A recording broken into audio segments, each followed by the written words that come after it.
The fans standing on their feet here. It's time to rock and roll.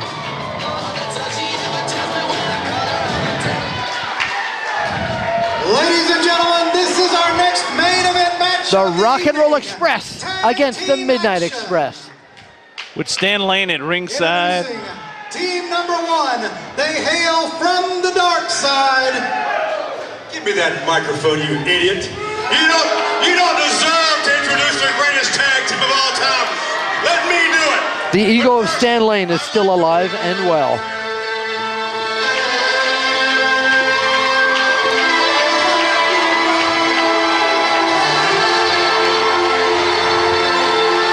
And we have an equalizer coming out here. Former NWA World Heavyweight Champion, Ricky the Dragon Steamboat.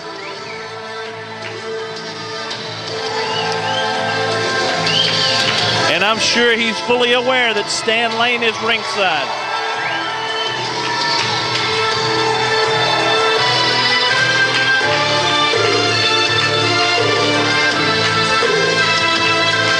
He's letting them know I'm the ref. Setting down the law. I've got the authority here. Ricky Steamboat's making it clear.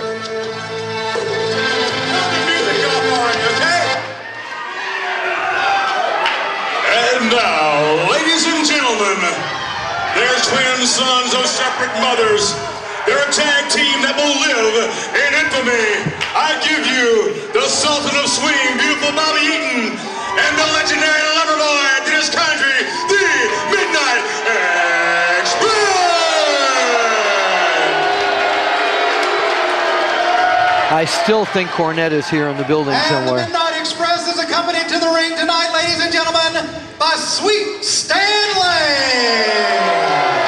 He may very well be. I just don't know. No. And now, ladies and gentlemen, their opponents. They weighed in this afternoon at a total combined wrestling weight of 450 pounds. They are 8-time tag team champions of the world. From Memphis, Tennessee, Ricky Martin, Robert Gibson, the Rock and Roll Express. All right, it looks like the match is almost starting before the bell. The special referee for this contest, former NWA World Heavyweight Champion, Ricky the Dragon Steamboat. One of the classiest people in the entire world. And you know he's got to miss active competition. He certainly does. He certainly does. And I'm sure he looks back on, he looks at this match and wishes he were in there as a wrestler. But I'll tell you what, when you look back on Steamboat's career, a multitude of championships, Mid-Atlantic Heavyweight Champion, United States Heavyweight Champion, World Tag Team Champions with the late Jay Youngblood, and even former NWA World Heavyweight Champion. So he's pretty well accomplished it all, Bill. Everyone in this ring knows him very, very well, and they know that they can't mess with him. All right, and Stan Lane and Eaton and Condrey having a conference out here. I tell you what, you're speculating on Cornette's presence in the building. I have been from the beginning of our program tonight. That's right, but I would think if he is here, we would. Well, he would make his presence known during this match for certain. Absolutely. So you'll get your answer. I would almost guarantee that. If he's here, his face will be shown. Ricky Steamboat now telling Stan Lane to stay in that chair, stay at that side of the ring. I'm almost positive that's not going to happen. Look at all the years of great professional wrestling in the ring right now. All right, this is 2 out of 3 falls with a 60-minute time limit. And Bill, let's go back in time to the 70s, the 60s, even up until the 80s. 2 out of 3 falls. I mean, once you got a 1, 2, 3. It was commonplace. Yeah, it's not over. I mean, you got to beat the guy twice out of 1 match to get the win. Oh, yeah. Used to be the NWA World Heavyweight Champion. Oh, some of the greatest matches I've ever seen were between whoever had the title at that point, Dory Funk Jr. or Jack Briscoe, against each other in classic 2 out of 3 fall battles. Absolutely. Even Ric Flair, the legendary Ric Flair himself, even had to defend the World Heavyweight title in some of those 2 out of 3 falls matches. I mean, sure, and sometimes the champion will almost give up a fall just to save his energy and come out fighting for the 3rd fall. Or more or less to, rather than get injured, just take it and then come back to see if he can't get the other 2. All right, Gibson pops Eaton right off the apron. Cheap shot, but let's go back in time in the 80s, even Memphis, Mid-South, the NWA. These 2 teams have had an incredible rivalry. And what's amazing is it's still going strong. And when fans talk about great feuds in tag team wrestling or wrestling in general, the Rock and Roll Express against the Midnight Express is one of the top 5. That's right. That's right. All right, we got an armbar. And Dennis Condrey, after a hiatus, looks absolutely fantastic in the ring. Ricky Morton looking a bit more fantastic right now. Right. Speaking about fantastic, as you know, at Wrestle Reunion, it will be the Fantastics and the Rock and Roll Express against the entire team of the Midnight Express. Jim Cornette is going to be the 4th human, I don't want to say man, in the ring. Could be a weak link in that match. He absolutely demanded that he wrestle in that match at Wrestle Reunion. And again, that's January 28th, 29th, and 30th at the Doubletree Hotel right near the Tampa Airport. And I assume you are going to be there. I can't give you an answer on that exactly there, Bill. Well, I gave you an answer about my commitment here. I'll take it under very heavily consideration. All right. Ricky Morton now with a side headlock on Dennis Condrey. Condrey turning it around into a wrist lock. Morton going underneath, creating a hammerlock out of it. All right, it's an eye gouge to break it up. Yeah, nothing like a good eye rake to get some wrestling out of the way. It'll stop any man, any size. Oh, Bobby Eaton with that strong punch of his and now kicking to the midsection of Ricky Morton. Southpaw. All right, and Eaton still throwing out every rule. Steamboat's on top of everything, though. Sending him for the ride. What have we got? Double drop kick. This might do it. This might do it. It did. The Rock and Roll Express ahead. 1 fall in this 2 out of 3 fall match. Here in Lenoir, North Carolina, Carolina Championship Wrestling. Roll Express.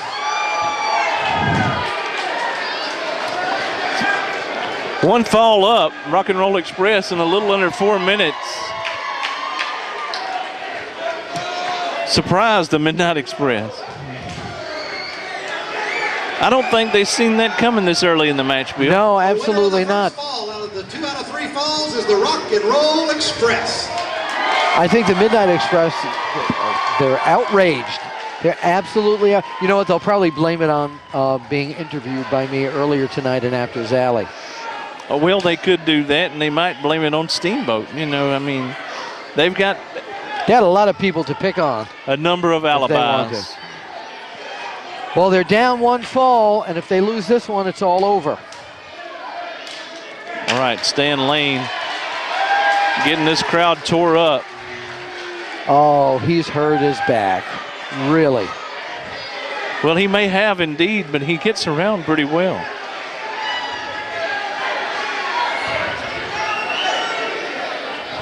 All right, we're getting ready now to start the 2nd fall of this 2 out of 3 fall match between the Rock and Roll Express and the 3 members of the Midnight Express. As you know, the original Midnight Express was Condrey, Eaton, Norville, Austin. That was in Alabama, if I'm not mistaken. Absolutely.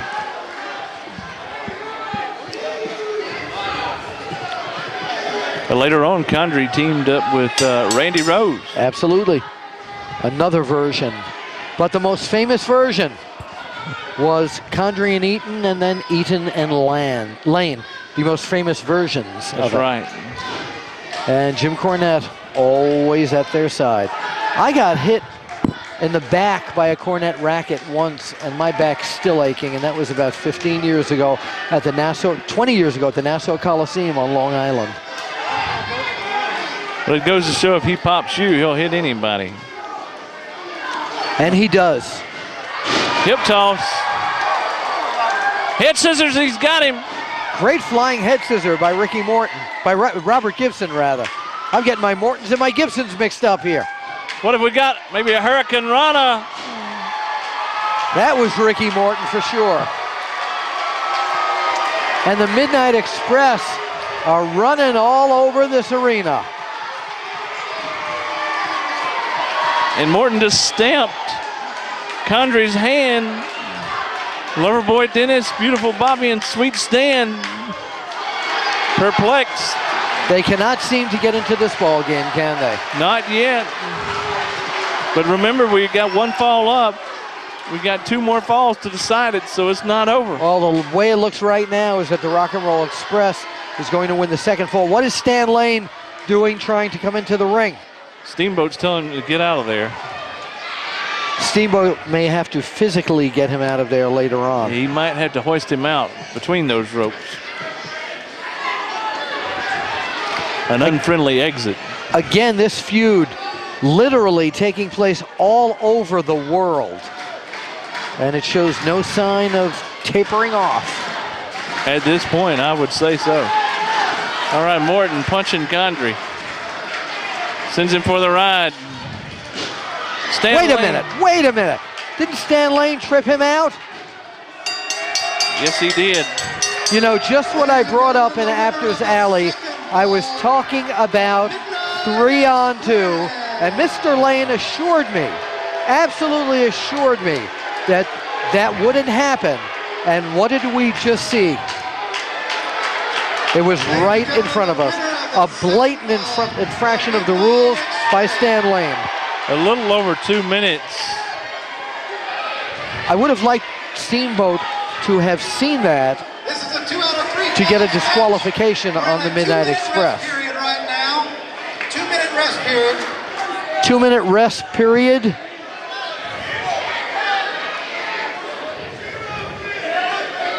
The matches here at Carolina Championship Wrestling have been nothing short of excellent tonight. Phenomenal. I'll tell you what, Bill, I will go on record and say this, and I was a fan way before I got involved in this.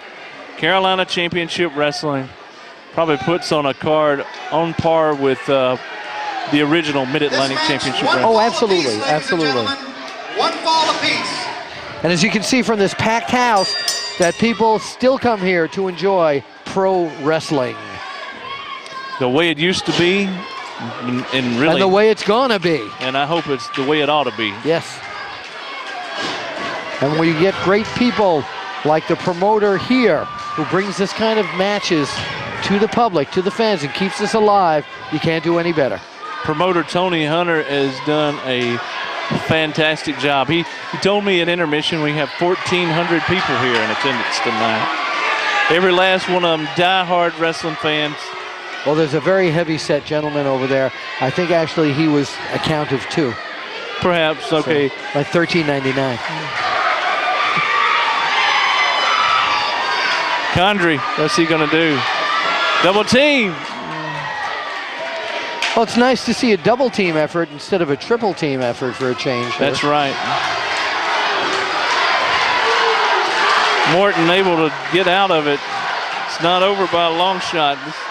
Just have been a little bit disappointed in the fact that both falls went extremely quick. But these guys have given all they've got. Ricky Steamboat trying his best to call this match down the middle. So far, I would say he's been very impartial. Absolutely. Oh, now here are those tactics by the Midnight Express, distracting the referee. The Midnight Express have always been masters of distraction tactics. Do you notice that? Oh, yeah. All right. Just want to make sure you agree with me. Indeed. I mean, these guys, they are camouflaging these tactics where the official doesn't catch them and they just come shy of a disqualification. The fans rallying for the Rock and Roll Express, trying to get them back on their feet. Trying to get Ricky Morton back on his feet. And Ricky is hearing their message. Ricky Morton got to get over there. I know he's got to get a tag.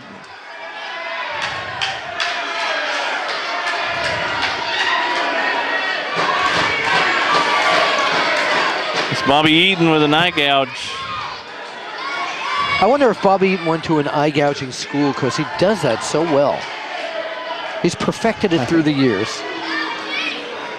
I'll tell you what, these Midnight Express, they're well known for their rough tactics, and they still use them. I think that was a thumb in the throat. In all the years that Eaton and Condrey were not together, and they've gotten together just recently, they haven't missed a beat, have they? They still gel very well. That was a very good rhyme. Unintentionally poetic. Okay. All right, and Morton dodges oncoming Condrey. Morton needs the tag to Robert Gibson. He waited too long, and Condrey was able to get up. Tags Bobby Eaton. It's rock and roll. Gibson's in, cleaning house now. All right, the Midnight Express hearing some rock and roll in their heads. All four men in there at the same time. Stan Lane is off his chair, coming up onto the ring apron. Ricky the Dragon Steamboat telling him to get down while Bobby Eaton works on Morton. And outside the ring, it's... Oh, wait a minute. A chair shot. Gibson hit with a chair. Only a 2 count. Only a 2 count. Dennis Condrey cannot believe this. And thank goodness. Because Steamboat, he missed it. He missed the call there. So much is going on, he can't see everything.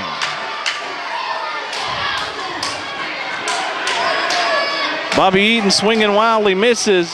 Got a rolling reverse. Stan Lane's back in the ring. Ricky Steamboat chopping him. Another one to the head, another chop. In the meantime, the Midnight Express working over the Rock and Roll Express. Steamboat back to the action, and it's too late. It's too late. More diversionary tactics by the Midnight Express. And just as I said before, 3-on-1. Midnight Express get the win. Not a lot of happy Rock and Roll Express fans here. No, they can't be. The first time Dusty Rhodes has been in the face of the Midnight Express in years. Listen to the reaction of the thousands of fans here. They've came to life.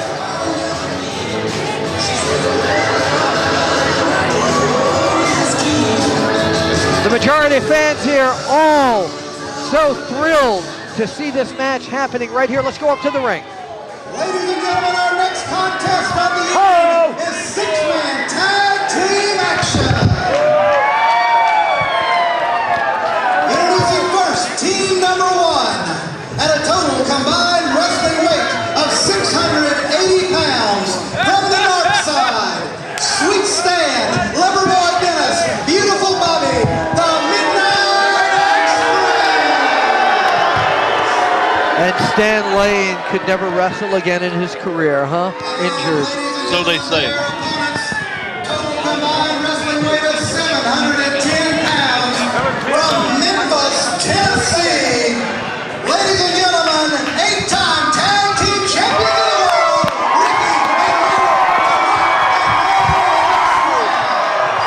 Ricky And Dan, you know what's even more historic about this? The fact that these 3 members of the Midnight Express have never teamed together. This is the first time all three of them have been in the ring as a team. That is correct. In official action. Bobby Eaton and Stan Lane been highly successful. Bobby Eaton and Dennis Condrey been highly successful. Well, they want to be highly successful tonight. And again, I'm concerned to see how Nikita Koloff is going to call this match. I hope for our sake that he is calling it down the middle. Right down the fair and square. 6 legends of professional wrestling, all in, actually 7 legends of professional wrestling, all in the ring here at Lenoir, only at Carolina Championship Wrestling. And listen at this place erupt. As Dusty Rhodes tells the Rock and Rolls, stand aside, baby, the American Dream is going to be funky like a monkey. And he's getting ready to get down with Bobby Eaton. Memories of Jim Crockett Promotions coming alive here. The ghosts of the past are not ghosts. They're alive and well right here in CCW. It's wrestling the way I grew up on it. It's wrestling at its finest. And it doesn't get better than this when you want to see the legends of professional wrestling. The first lockup in this match between Dusty Rhodes and beautiful Bobby Eaton. Bill, I'll have another one for you to post. When you come to see Carolina Championship Wrestling, you don't see any bull, but you're going to see the bull of the woods. You're going to see wrestling the way it ought to be. That is great. And it's wrestling is what's on the marquee. That is great. And right now, oh, Bobby slugging Dusty Rhodes right in the jaw. Eaton one of the stiffest punches in the business. Oh, Dusty Rhodes with the bionic elbow. Just about 3 minutes into the match. Dusty Rhodes unloading. Dusty's Luther the Goose and Funky the Monkey, baby. And if you want to ask what's in the elbow pad, it's just an elbow. That's all. Dusty Rhodes wringing the left arm of beautiful Bobby Eaton. He's going to drop another one in a moment. The fans urging Rhodes to give another elbow smash to Bobby Eaton. Dusty shaking it and about to be breaking it. Wow! Rhodes now tagging in Robert Gibson of the Rock and Roll Express, but Gibson quickly taken into the corner by Bobby Eaton, but he's cleaning house.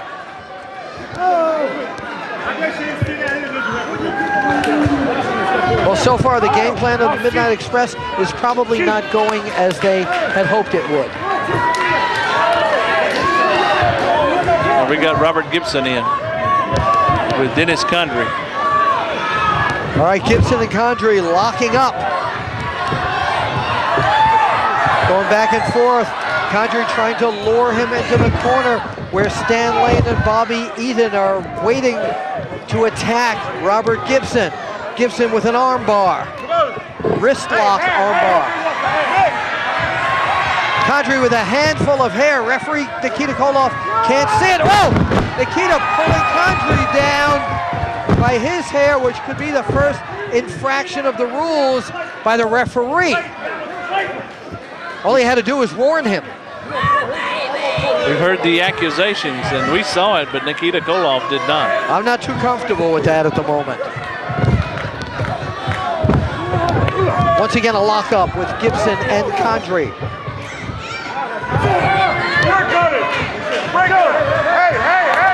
Condrey again grabbing a handful of hair. Nikita can't see it again.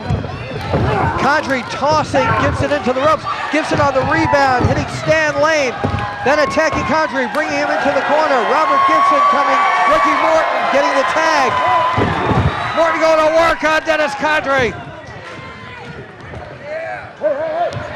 All right, and at this point in time, it's Condrey who is got a tag. Stan Lane comes in, and he looks healthy as a horse. Yeah, that's right. Mr. Ed and Stan Lane, both in the same Department of Health, huh? Yeah. No, Stan Lane doesn't seem to be having any trouble with his mobility tonight. And neither does Ricky Morton. Morton seems to be doing quite well.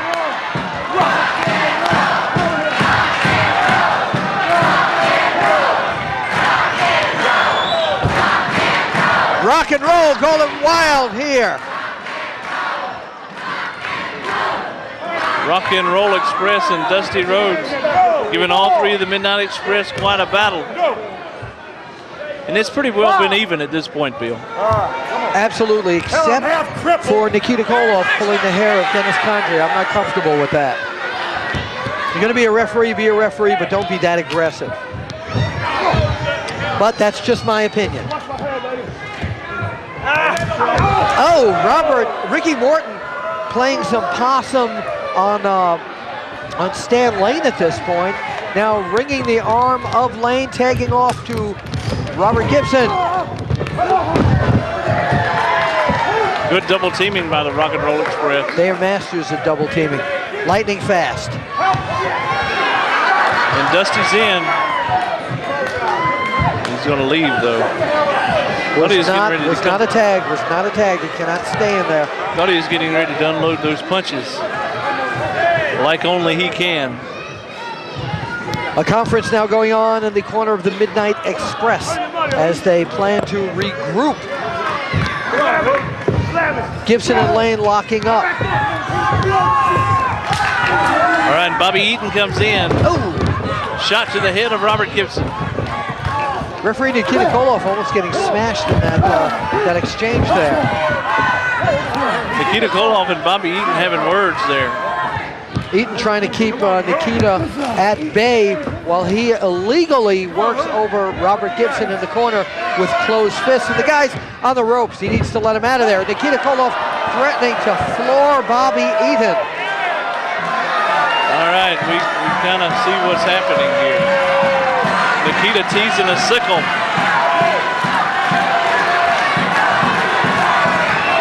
Again, a historic moment here as the three members of the Midnight Express teaming together for the first time legally in the ring. And they've done quite well. Eaton now taking Gibson to the corner again. Come on. Nikita calling for a break. Bobby Eaton trying to hip toss him out. Robert Gibson with a hip toss of his own. Head scissors. A flying head scissor by Robert Gibson takes Eaton down. Condrey in. A kick to the gut of Robert Gibson. Dusty Rhodes tags in. Rhodes, oh! Hello, Midnight Express, time to meet each other. Dusty sizing up Bobby Eaton. And there he goes, baby. That flurry of punches and Dennis Condrey takes a the bionic elbow and the Midnight Express. It's midnight. Lights are out for the three of them. Dusty Rhodes is cleaning house.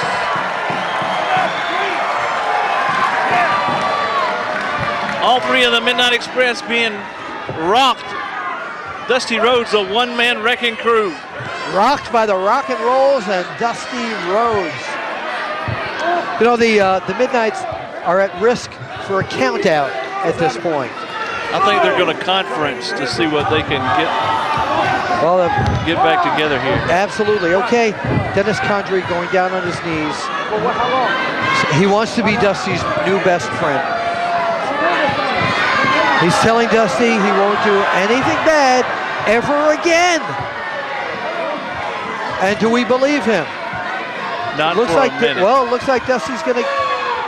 Oh, fake out. Dusty a little too cocky there. Condrey has come back, but Dusty now sending Condrey back to the corner. Condrey, well, I thought he was looking for a tag. I'll tell you what, the one thing the Midnight Express specialize in is double teaming, whether it be legally or illegally. Well, tonight it'll be triple teaming, obviously. Rhodes working on that left arm of Condrey. Tags in Ricky Morton. Morton coming in, working on that very same arm, shooting Condrey into the ropes. Oh, Morton goes for a drop kick. Condrey held the ropes. Morton crashing to the mat. Morton now being taken into that corner by the Midnight Express, but released out of there very quickly. And it was one mistake by Ricky Morton to turn the tide. What was that? It was one mistake that he anticipated that Dennis would be there on the receiving end of the drop kick. Absolutely. And when Morton hit the mat, Bill, he hit the back of his head. Oh, wait a minute. The Midnight Express, Condrey and Eaton now. And Lane triple teaming Ricky Morton. Nikita Koloff saw that, said he's going to disqualify them. The fans are rock and rolling here. Stan Lane antagonizing Gibson and Dusty. The Midnight Express experts at hiding these tactics from a referee, but Nikita Koloff has pretty much got them down. Ricky Morton in trouble at this point, physically. Eaton with a kick to the face of Ricky Morton. Morton's got to do something to turn the tide. Snapmare. And this could be it. No, only a 1.5 count, actually. Still a lot of fight in Ricky Morton here. Bobby Eaton slightly winded, but still in charge of Ricky Morton.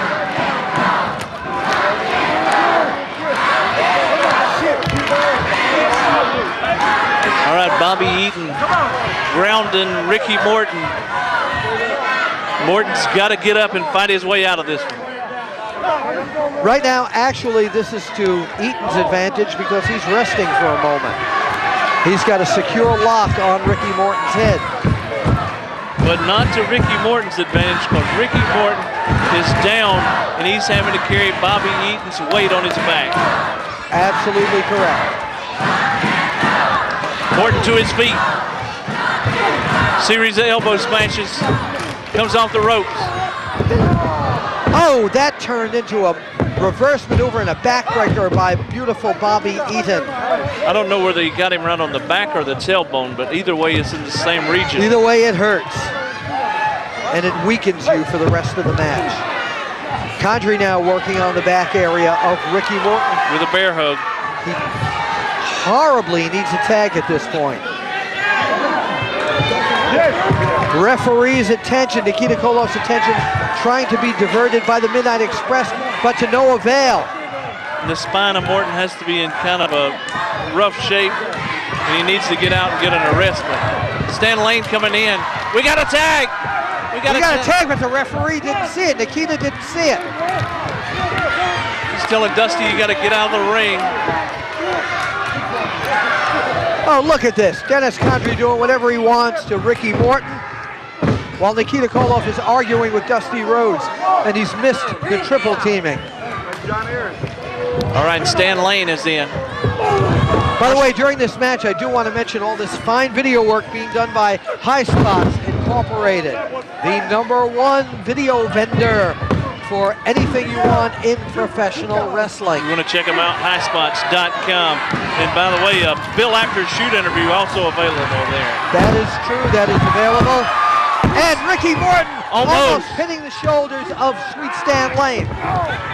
Close, but no cigar. Stan Lane used a headbutt to the midsection of Ricky Morton, but he hurt himself.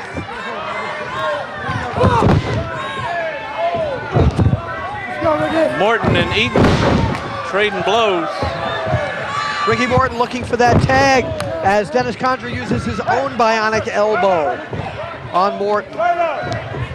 Morton sent into the corner. Condrey can't meet him.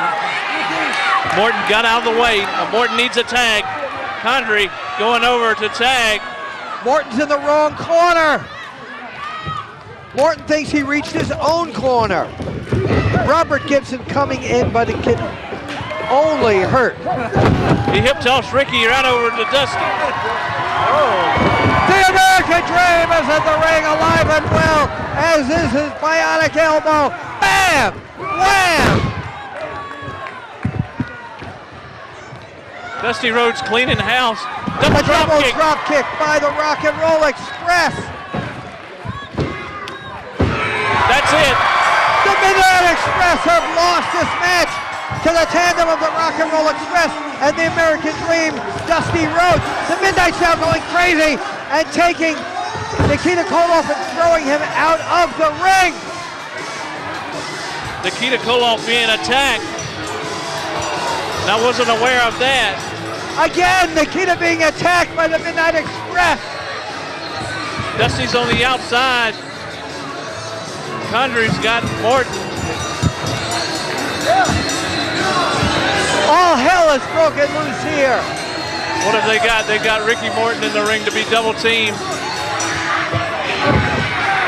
The Midnights lost this match fair and square. Ricky Morton's been last. Wait a minute. Nikita Koloff has got a steel chair. And that's the equalizer.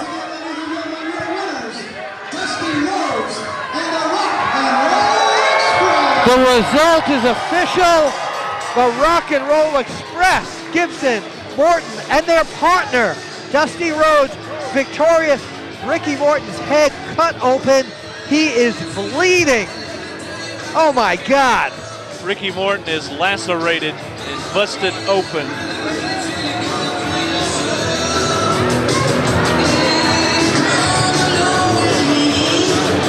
Tell you what, he's busted open bad. Nikita Koloff at least got back in to clean the ring out. Nikita Koloff wielding a chair, but in all, it's a great night for the Rock and Roll Express. I think the Midnight Express. I think the Midnight Express were upset with Nikita's officiating.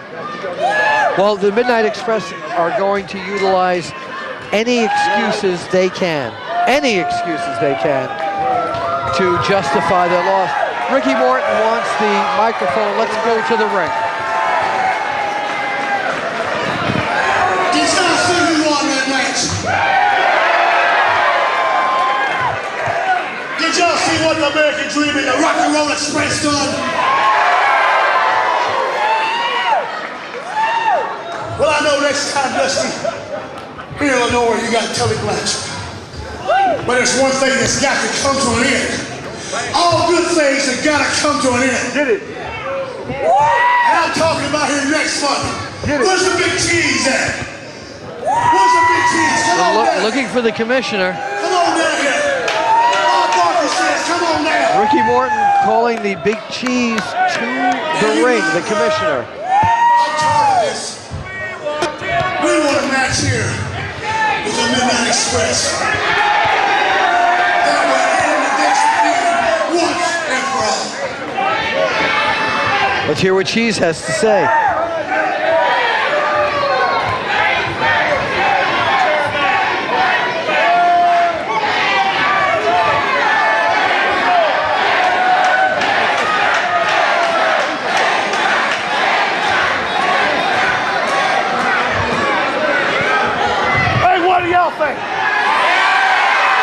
Fans want another match with the Rock and Rolls and the Midnight. Maybe the commission can give a special stipulation to this. The commission now conferring with Robert Gibson. Ricky Morton horribly lacerated. Texas Tornado match. Busted open. Texas Tornado match.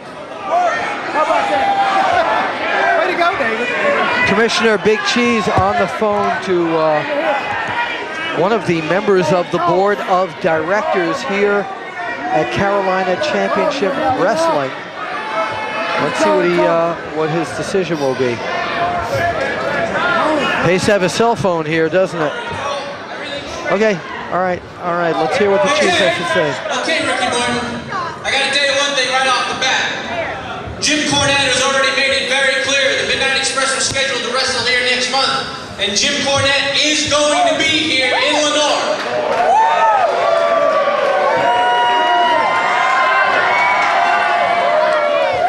Just want to make that clear right off the bat.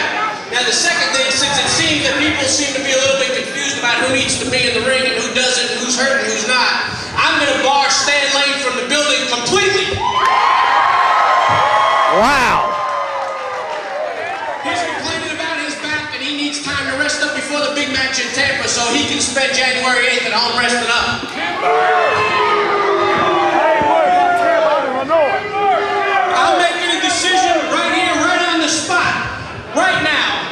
Jim Cornette, whether he likes it or not. It will be Beautiful Bobby and Loverboy Dennis against the Rock and Roll Express right here, January 8th in the steel cage. Oh my! Oh my! The commission's got a wish and it has come true. Wow! What a blockbuster announcement. Stan Lane is banned from the building. The North Carolina police have taken Cornette back to the locker room and probably out the building. He's gone. To keep this match fair. But this is one of the fiercest matches of all time. A steel cage match. Referee Rob Knight having a hard time with Bobby Eaton. We're off and running. There's the bell, Dan Paris, and this is going to be one whale of a contest. Jim Cornette came all the way down from Louisville, Kentucky to help his men out after Sweet Stan Lane was barred from the arena at the last contest for driving Nikita Koloff's head into the ring, and now he's been barred from ringside.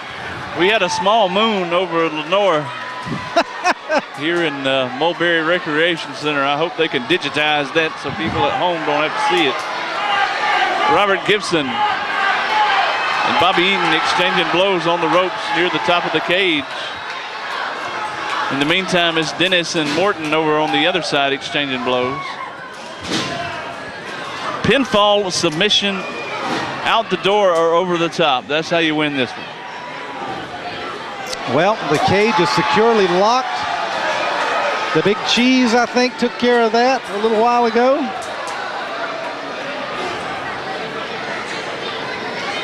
I'll tell you what, the steel cage match has been around for a long, long time, and it's one of the most violent matches in the history of wrestling. Well, you know, Dan, with anytime you have a cage match, it's kind of like that old flat roof theory. You know, it's not if a flat roof is going to leak, it's when. When you got a cage match, it's not if you're going to bleed, it's when. Most of the time, yeah. I've seen a few dry ones, but not many. But the way this match is going and has been going for years, you never know what the outcome is going to be. These are two great teams. I am very privileged to be in attendance here tonight, 20 years later, I might add. Yes, myself included. You know, Ralph, I've seen very few matches inside of a steel cage go into a no contest. Only a handful.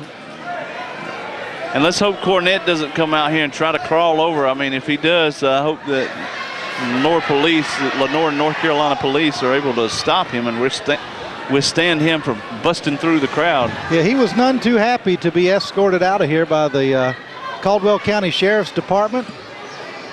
Caldwell County Sheriff's Department is always doing a fine job.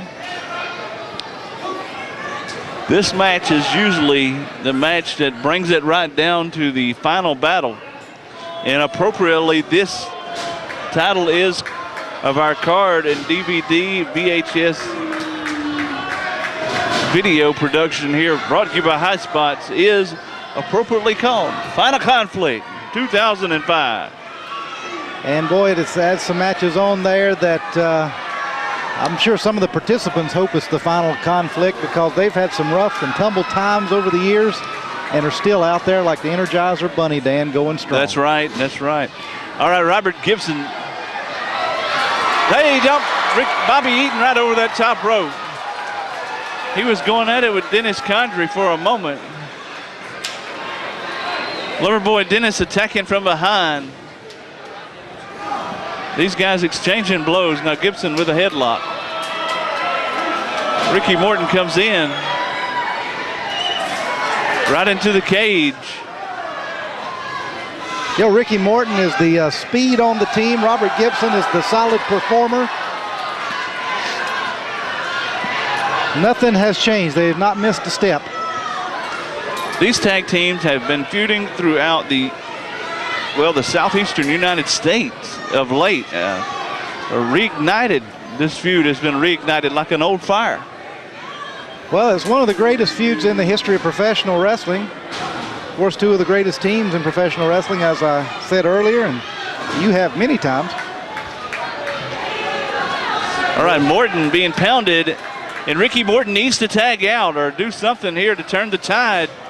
Already in trouble, right into the cage, face first, he goes down. Referee Rob Knight trying to keep. Well, being double teamed right now by both Loverboy Dennis and Beautiful Bobby. Right, he's trying to keep Robert Gibson out of there. Ricky Morton taking a pounding here. Oh, Bobby Eaton is like he's grating slaw up there. Like a cheese grater. Makes me hurt just watching it. Now he's choking him. I can't tell, but Morton probably, if he hasn't been lacerated, it's just a matter of time. He looks like he's been busted open. I couldn't quite tell from the reflection of the lights against the cage, but there's a good chance that this happened because Dennis Condrey has gone to work on that forehead. Ricky Morton taking a pounding. Hey, we got a pile driver maybe coming up here. Oh! He got him. That could do it right there. That could end it. Robert Gibson breaks it up. That was close, though. Close. Robert Gibson breaking it up. Thank goodness. Ricky Morton may have been stunned a little bit there by that pile driver, but he had enough presence of mind to sit up. Oh, back into the cage. Yeah, Dan, I think he has been busted open. And right that time, he was projected right into the cage and bounced off. He really took a bad shot. Oh, he's really lacerated. As the late, great Gordon Soley would say, Ricky Morton's face has turned a crimson mass. And it certainly has. The photographers all crowding around the ring to get their shots.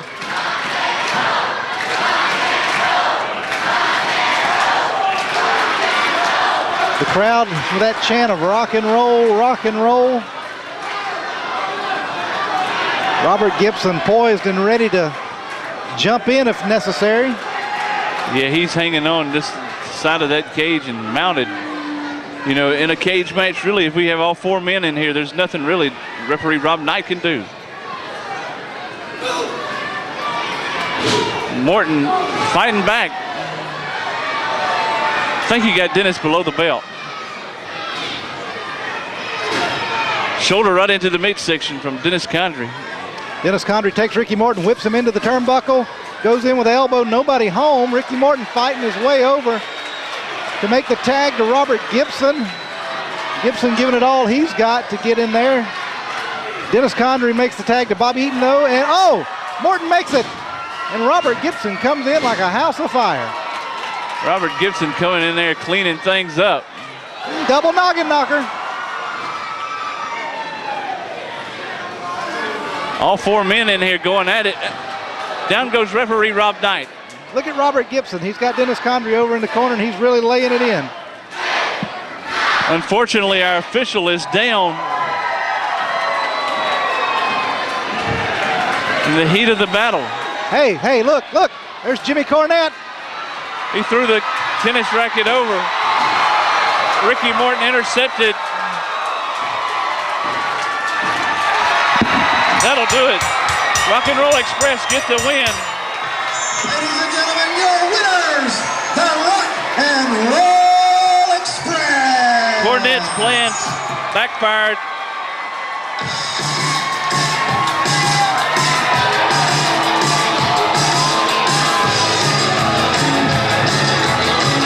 The Rock and Roll Express are your winners.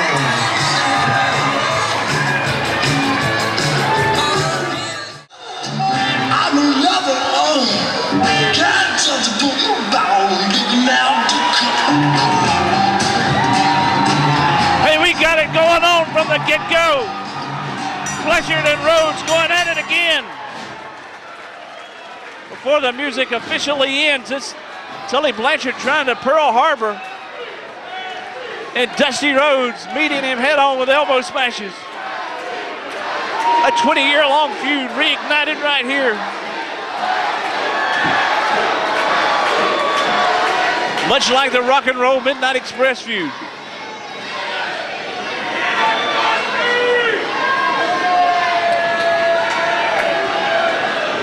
Match is officially underway.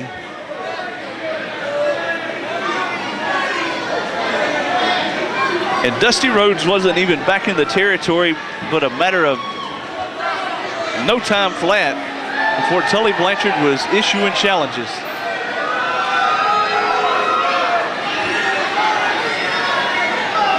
This is one I've been looking forward to for quite some time. I often wondered if this would ever be rematched again.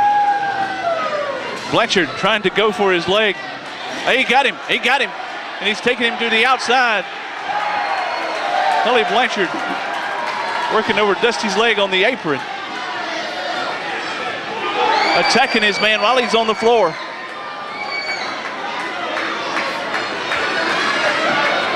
Blanchard has his leg, and he's gonna wrap it right into that ring post. Gonna crack him right in. Well, they'll see that this match has not changed a bit, Dan Paris. Still as physical as ever. Tully Blanchard may look a little older, but moves like he used to. He moves like a cat, Dan. He hadn't lost a step. He's like a stealth. Got a chair on that leg. And we know the history with that leg, Dan. Oh, that's right. We don't even need to go back into that. I mean, he's been sidelined several times over the very, very long career with various knee injuries. Some courtesy of the Four Horsemen, I might add. That's right. All right, Tully Blanchard going to the outside to head after Dusty, attacking him while he's on the floor. Rhodes to try to re-enter the ring, but it's Tully Blanchard to work that leg over on the ring apron. And you know he's trying to set him up. Well, there he's going right almost to it, almost immediately. Right Figure four leg lock. Four leg lock. Of course, signature move of Nature Boy Ric Flair. Dusty punching his way out of it. Now he's on top of him. Dusty Rhodes mounting him, asking the crowd, hey, I'm going to work him over. Several shots to the head. This shades of Starrcade 85 right here, Dan. Is this deja vu? Indeed it is, and I've been waiting for quite some time to see this one come down the pike again.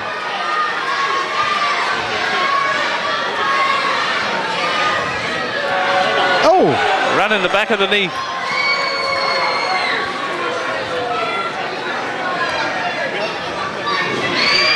Little elbow action of his own against the American Dream.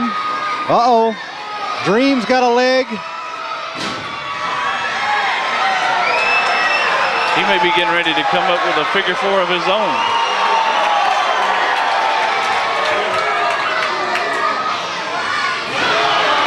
Bionic elbow right into the inside of the leg. And Rhodes has his man grounded with the leg grapevine.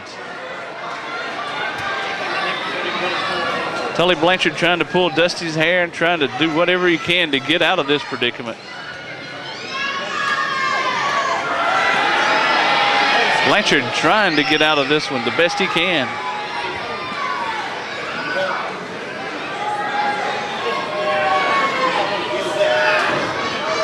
Dusty cinching in that leg lock. Ralph, let's explain what's going on right here. He's got him basically like in a head scissors, but it's on the leg with his weight on top of it. Yeah, I tell you, I'm just looking in amazement here. Dusty's got him tied up like a pretzel. He was just biting him on the leg now. Blanchard threw that other leg up across Dusty's face, and Dusty just took a bite out of it. Threw a chair in the ring, and Dusty is able to get out of the way, and I don't see how. That came dangerously close to his head.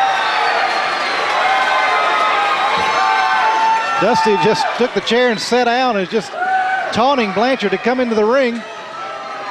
He's wanting him back in there. Almost, but not quite a capacity crowd here tonight in Lenore, North Carolina. These shows just get bigger and better every time. Appreciate all the fan support that we've had here every time. Tully's feeling the effects of that leg now.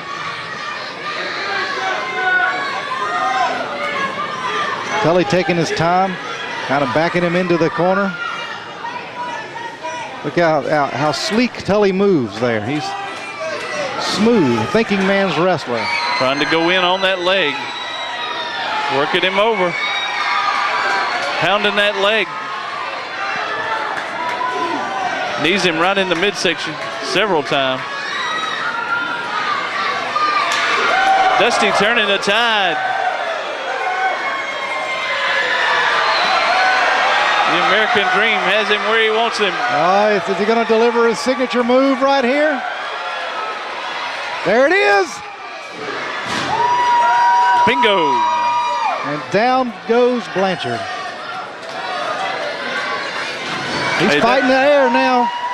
The elbow smash evidently must have temporarily took the sense out of him. I think he sees Dusty Rhodes everywhere. He probably thinks there are about 8 of them in the ring with him right now. Well, Blanchard's going to roll out and take a breather here. Try to regain his composure. Well, he's got to try to regain his senses.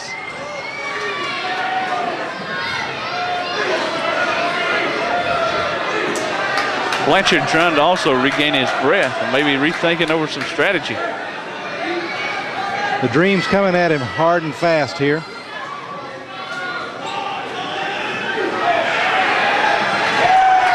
Tully taking some shortcuts right into the back of the leg. Just some shots right at the Dream. Referee Mark Foley caught him with his feet on those ropes. He's laying down the law to Blanchard right now. Yeah, he had him. All right, we got a fall, but no, Dusty Rhodes able to get out of it.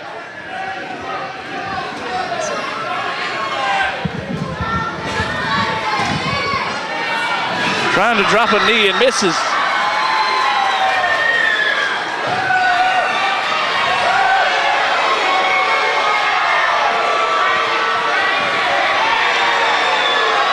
What's Rhodes going to do here? He's going to split him apart like a wishbone. He's got Tully in a bad position here. Yes, he does. Oh, is it spinning toe hold? I think he's going for the figure 4 of his own. And Dusty Rhodes is quite a proponent of that as well, and he almost... He hasn't got it quite hooked, does he? No, he doesn't. I think Blanchard has actually turned it. He didn't even, he got it 3/4 of the way, but not all the way. He didn't get it all the way.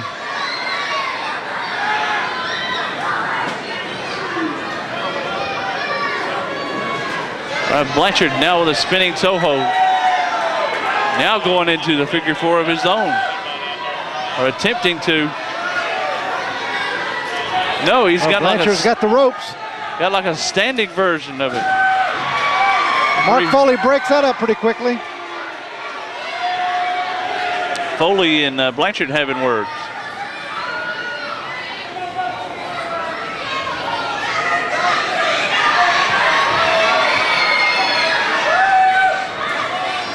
Blanchard has Rhodes on the ropes.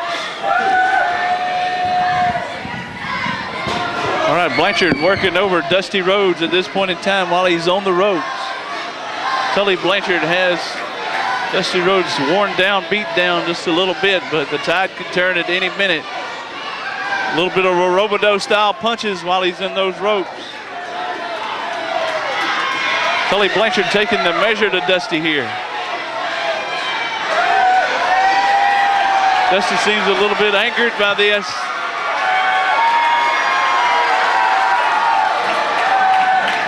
Starting to give us some gyrations. Double fist. Blanchard going to be sent for the ride. Knee to the side of the head. Dusty didn't see that one coming. Attempted an attack, but Dusty caught him by the legs. Threw him back in the turnbuckle. We got a pin. The feet on the ropes. Referee Mark Foley barely caught that one.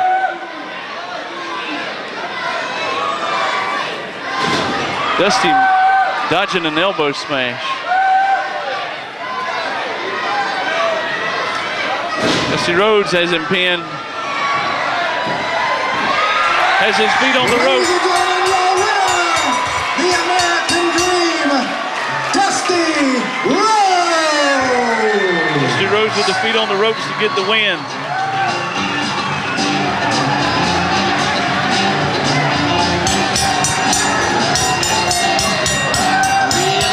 Hold on. Blanchard attacking Dusty after the match is over. Referee Mark Foley taking a shot. Locker room is about to be emptied out, I think. Several officials. Big Cheese coming out here. They can get Tully Blanchard off of Dusty, it'll be something. Referee taking a shot, several. All of them. Tully Blanchard wiping out all the officials. Let's go, Blanchard! Enough is enough! Leave him alone!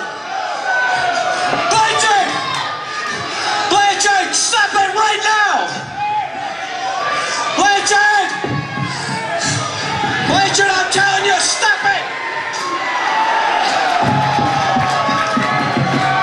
Tully, stop it!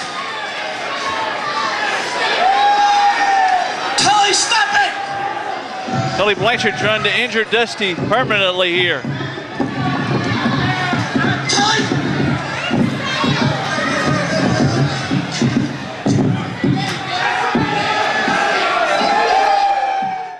And here comes the American Dream on his way. And him and Tully Blanchard are going at it right off the bat. Dusty barely got up an aisle and they're already going at it. Ron Garvin, the former NWA World Heavyweight Champion as well, also a special referee, shoves Tully Blanchard down. Tully don't want to mess with Ronnie Garvin. Tully Blanchard heading out of the ring. Already these two have battled in Lenore, North Carolina once already. And Dusty Rhodes got a hard-fought victory, but this time it's a bunkhouse match. Anything goes. Those cowboy boots are on. They can use chains, they can use chairs, whatever they want. They're fighting in the crowd. Dusty's got a garbage can. He popped Tully right in the head with it. Tully Blanchard goes down. Tully Blanchard has been in semi-retirement of late, but has been back here in this area and reignited a feud with Dusty Rhodes. Danny, who would have ever thought that you would see the American Dream, Dusty Rhodes, and Tully Blanchard hooking it up one more time? Well, I'll tell you what, it's well worth the ticket price alone. Fans, if you missed the card, get the DVD, Carolina Championship Wrestling, wrestling the way it used to be, and the way we give it to you right here with CCW. Hey, also, Danny, visit us online at CarolinaChampionshipWrestling.com. You can get the DVDs and VHS tapes off of there. Also, visit highspots.com. And we hope to bring all these. Man, Danny, look, I mean, you got Tully attacking Ron Garvin. Tully Blanchard really is strapping Ron Garvin. And Dusty Rhodes attacking Tully Blanchard. Ron Garvin not going to disqualify Tully Blanchard, but I think that came out of nowhere. These guys are duking it out on the floor. Dusty Rhodes trying to roll in the ring and break the count. And he does. But Tully Blanchard following him up, and he's got his feet tied up. Ron Garvin almost jerking Tully Blanchard's shirt off to try to get him back in the ring. He can't quite get him back in there and control this match. You know, when at the beginning of the match, though, Danny, you had Tully. I mean, he was even attacking Ronnie whenever he first got to the ring. So you know Ronnie is getting tired of it. Ron Garvin brought in here as a enforcer, special referee, to see if he couldn't keep things handled here, and he can't hardly even keep Tully Blanchard handled. Tully Blanchard is just determined to injure Dusty Rhodes. And he used a chair right across the leg. Ronnie Garvin stepping on the chair so Blanchard can't use it. Now he kicks it outside the ring. But Blanchard has a big belt, big leather belt. And he's really laying it in on Dusty Rhodes. Ronnie Garvin and Tully Blanchard having words. Garvin shoving Blanchard. But you know, this is what a bunkhouse match is all about. You can use anything. Anything goes. I mean, the belt, he's got a shirt around Dusty's neck. Everything is legal. If he wants to, he could even take the boot off and use it. And clock him right in the head, too. So I'm telling you, Ronnie Garvin is really getting tired of Tully. I mean, this is more or less a street fight. You know, this is the way in Texas. Two cowboys used to have problems, and they'd go out behind a barn and get things settled. Nelson Royal invented the bunkhouse match. The late Nelson Royal. That's true, Danny. I mean, now we have Dusty Rhodes. I mean, he's turning the tides here. I mean, he has the shirt around Tully's neck, and Ronnie's trying to break that. I mean, the match is really getting out of hand. He's got him in trouble here. He's got him in all kind of trouble. Tully Blanchard down on the canvas and being worked over in a bad kind of way. Tully Blanchard being strangled by his own shirt. Dusty Rhodes gets that shirt and wraps it around his neck and tries to choke him out.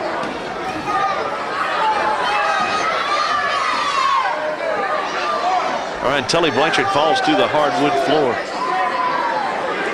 Referee Ronnie Garvin might be wanting to count out Tully Blanchard. Blanchard's got time to get back in the ring. But the battle between these two has been very, very wicked.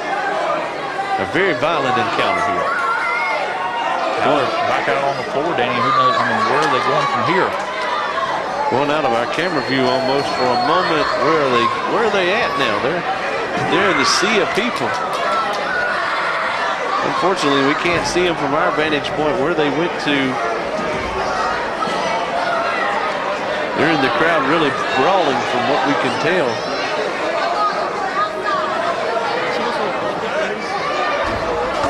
Can't really tell what's going on. We know they're out there fighting amongst the people somewhere. Hey, there's a close look. They're over there near the concession stand. We can't quite catch it. You know they're not eating pizza, Danny. No, but I'm sure Dusty would take a few pieces if he could. But they're way back there in the concession area, almost near the lobby. But right now, it's not all about hot dogs and drinks. It's all about busting heads. It looks that way, Danny. I mean, Dusty asked for a bunkhouse match. I mean, last time, and I gave them what they wanted, and I know the fans wanted to see it. So, like I say, here in CCW, I try to give the people what they want. Well, you got to realize the late Dick Murdoch, Blackjack Mulligan, Nelson Royal, Dusty Rhodes, all these guys proponents of the bunkhouse match. I mean, it came from Texas. That's right, Danny. It looks like we have Tully Blanchard coming back to the ring. Where's the American Dream? He can't be far behind. Ron Garvin's in the ring. Tully Blanchard's got a chair. Blanchard's got a chair and he's got to be waiting on Dusty. Garvin going out after Tully Blanchard. Trying to block. Yeah, Ron Garvin's got the chair so Blanchard can't use it. I hate to say this, but Garvin at this point in time is kind of interfering with Tully's plans. Well, Danny, just go back at the beginning of the match when Tully was trying to jump on Ronnie, and I mean, he was hitting him, pushing him, and even hit him in the head with that strap. I mean, animosity. Yes. Between these two. But Ronnie Garvin's job in the ring, though, is to count to 1, 2, 3 or get the submission. I don't think he should get involved here. I know he's got a hard feelings with Blanchard, but when you're a referee, you got to be fair. Dusty Rhodes winding up. Bionic elbow. And Blanchard is stumbling around. He's feeling those punches and the elbow smashes. What a matchup this has been. It's been a wild encounter.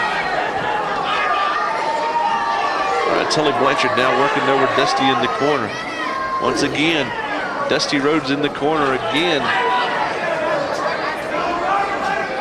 These two are really going at it. See, there you have Tully going after Ronnie Garvin once again, Danny. I mean, it's been happening throughout the match. Garvin goes down. This time Garvin might be justified to punch him. All right, Blanchard has that big leather belt pounding Dusty Rhodes. Garvin getting the belt away from knockout punch. Count of 3 and that'll do it. The hands of stone just, I mean, knocked Tully Blanchard, I mean, to smithereens. Evidently, Ronnie Garvin had had enough. And Blanchard had almost been wanting to fight Ronnie Garvin as much as he did Dusty in this match. But the American Dream, Dusty Rhodes, gets the victory in a hard-fought bunkhouse match. I'll tell you what a wild encounter. Tully Blanchard, Rhodes facing off. Dusty Rhodes with the victory. Danny, I see the fabulous Mr. Franklin coming out here, man. Let me see. I need to leave the set here for a second and just see what's going on. Hey. All right, Ron Garvin chasing Dusty away. I mean, fans, I apologize. Dusty Rhodes chasing Tully Blanchard away as Ron Garvin walks up to ringside. This has been such a long night. I'm starting to get tongue-tied.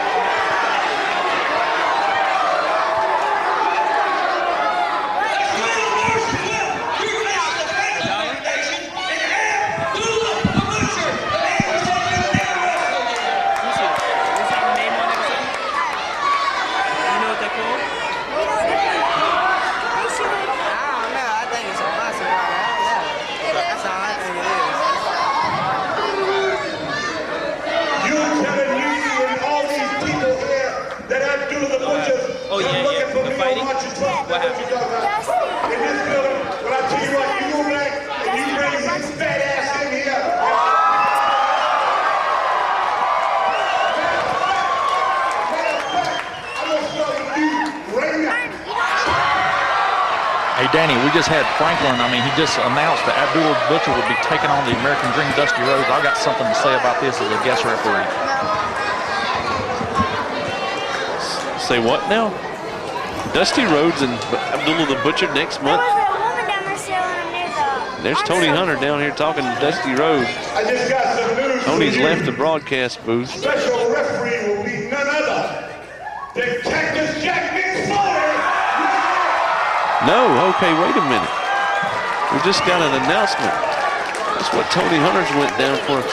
Mick Foley will be a special referee next month here in Lenore, North Carolina. Dusty Rhodes and Abdullah the Butcher. I wonder what Tony ran out of the announce booth for. But now I understand he's made the announcement.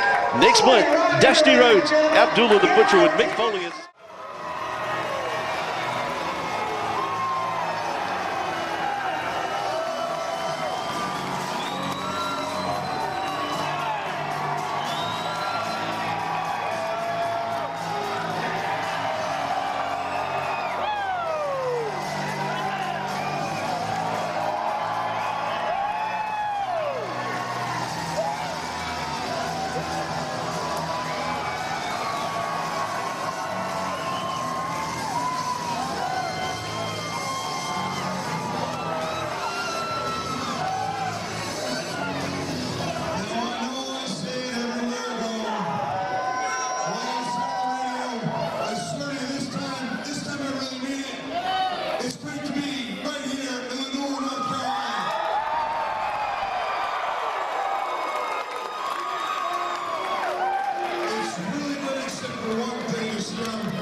maybe I might get physically involved. So what I'm gonna do to the American dream, what I'm gonna do to Abdul the Butcher, and I'm gonna ask politely, I'm gonna say, please give me a reason.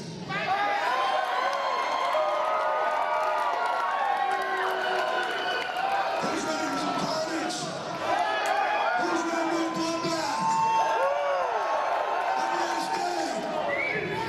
All right, ladies and gentlemen, once again, former WWE champion, Nick Foley.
He is accompanied to the ring by his handler, Honest. John Cheatham.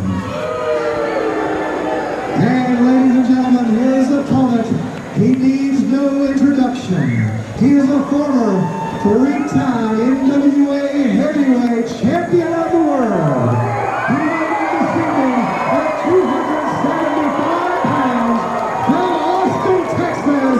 This is the American Dream, Dusty Rhodes.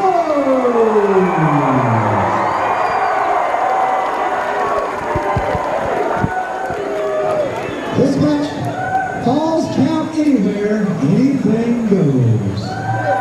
A very special stipulation being added to this match.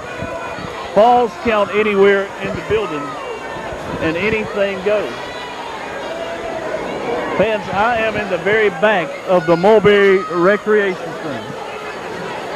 And I hope these two guys do not come to where I'm standing. I know that they will not stay in the ring. They'll probably go all over the building. Almost a guarantee. The Butcher pointing to a sky. I don't know what he's thinking. He's looking toward maybe the lights or maybe a Allah or something. I don't know. This should be a classic battle. And Mick Foley, hardcore legend, he is guest referee, and also two legends in this matchup. The Butcher missing a wild swing. Tried for a chop, couldn't get him.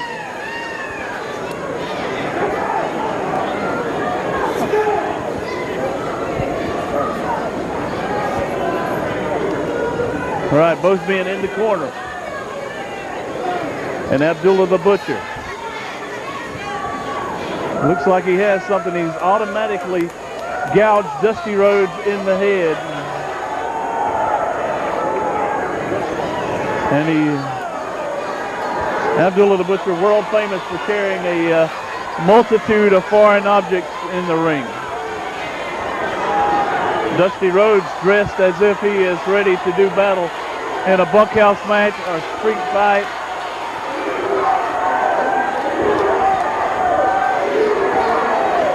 So I'm quite sure he's ready for anything that can happen here tonight.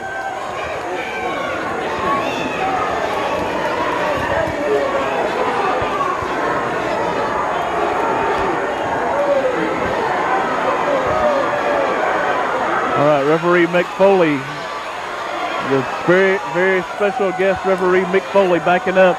He's just going to let them do whatever they want to. The wild man from the Sudan. Very, very unpredictable. Looks like Mr. Franklin and Abdullah the Butcher just passed a foreign object back and forth, as I had thought.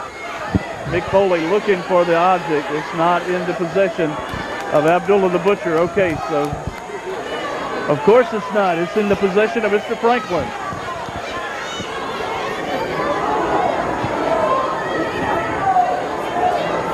Collar elbow tie up. Well, hey, that object's been passed again. Right in the top of the head of Dusty Rhodes. Referee Mick Foley did not see it. No way he could have seen or detected. The fans are trying to tell Mick Foley that there's a piece of metal involved. Dusty Rhodes being gouged in the head. And I'll tell you, at this point in time, that forehead is going to be ripped. It's going to be lacerated. And as the late Gordon Soley would say, in a moment, Dusty Rhodes' face is going to be a crimson man. Well, I feel like let these guys get away with anything, but he's got a fork. I'm sorry, but it's legal. Mick Foley evidently is aware. Mr. Franklin with some cheap shots on Dusty on the outside. Mick Foley threatening to throw this man out of the arena.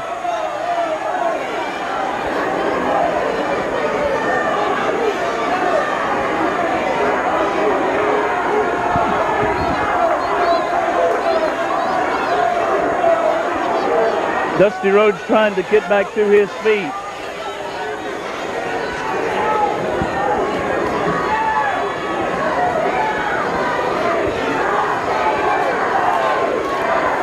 Dusty Rhodes is busted open.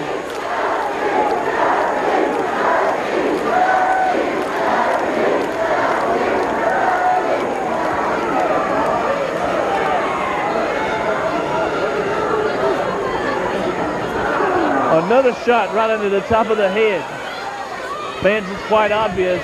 Mick Foley identified it. It is a fork that is being used in the ring. Dusty Rhodes' face is being busted, being dug open. Dusty is very bloody. He's stumbling out into the crowd.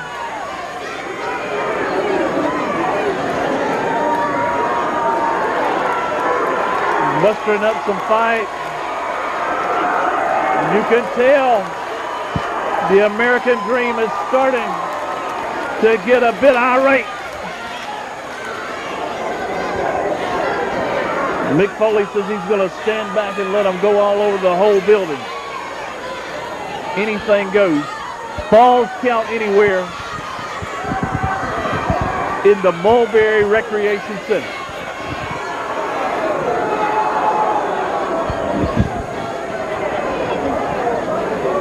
Abdullah the Butcher continuing to assault Dusty's head, busting him open repeatedly.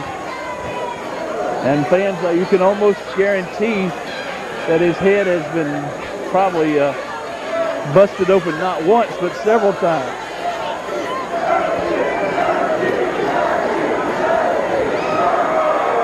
All right, the American Dream trying to fight back. Oh, double punch. The American Dream getting back to his feet. This crowd in Lenore, North Carolina explodes. Bionic elbow smash. Series of backhand punches. Abdullah the Butcher tries to go to the outside to hide. Try to hide his face from Dusty's attack. Also, fans, Dusty Rhodes has a fist taped up, and that makes those punches all that much harder. Dusty Rhodes has Abdullah the Butcher around the back of the neck. He has him worked over in those ropes.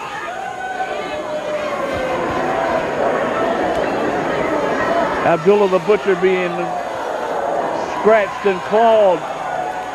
Dusty Rhodes giving Abdullah the Butcher a dose of his own medicine. Abdullah the Butcher again hanging over that middle rope as he is being attacked. Dusty eyeing Mr. Franklin. He's remembering the fact that Mr. Franklin kicked him when he was on the outside of the ring. Fans, Dusty Rhodes has a foreign object in his hand. I think it may be the fork that Abdullah the Butcher brought in the ring. And the fork goes right in the head of the wild man from Sudan. Abdullah the Butcher fires back. That blow might have been low. I couldn't tell from this vantage point. And I think Abdullah the Butcher also may be lacerated. The Butcher working over the American Dream, and Mick Foley takes a shot. And Mr. Franklin is in the ring. He's got some sort of laser type gun. He pops up a cane, a magic cane. He just pops it open out of thin air, and he's gouging Dusty several times. That's enough! stop it now! You stop it! I said I was going to call it down the line until someone...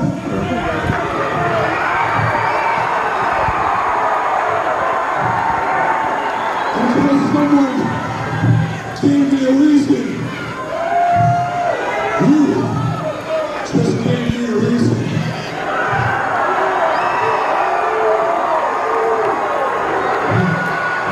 Dusty has that cane. He's working over Abdullah. Dream, stop. You know what I want, Dream? You know what I want? I want a referee coming down to the ring right now.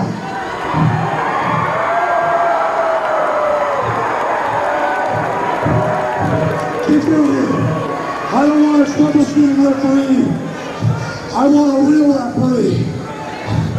And show you what I can do as my last act as the special referee. I'm declaring this match a tag team contest.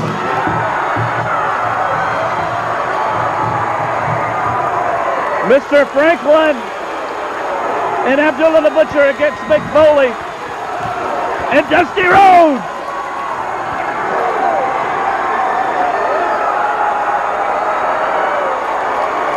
And as people have come unglued, nobody knew this would happen. Nobody had a prayer this would happen. And he's got the mandible claw on Mr. Franklin. Franklin takes a bionic elbow smash. Count of 3.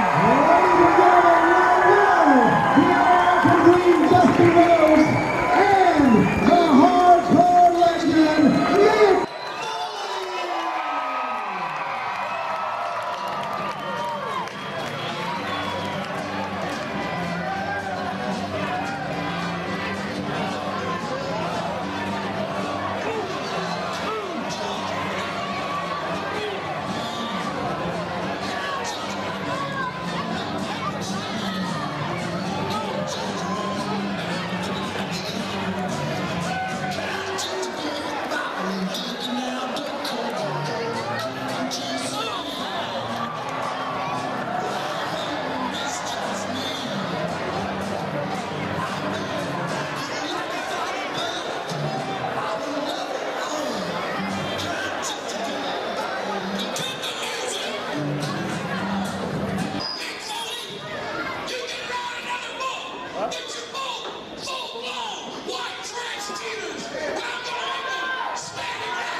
So the guy like step up to your plate and have a smorgasbord.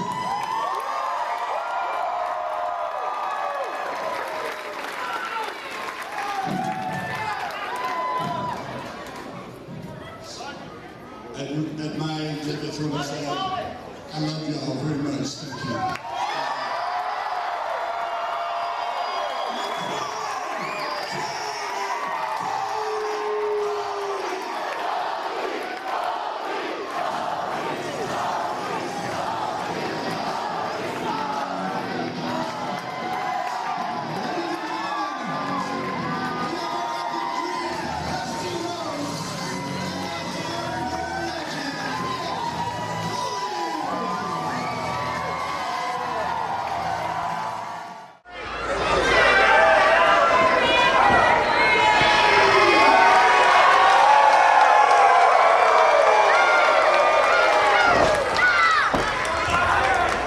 Listen up, Flat Mike.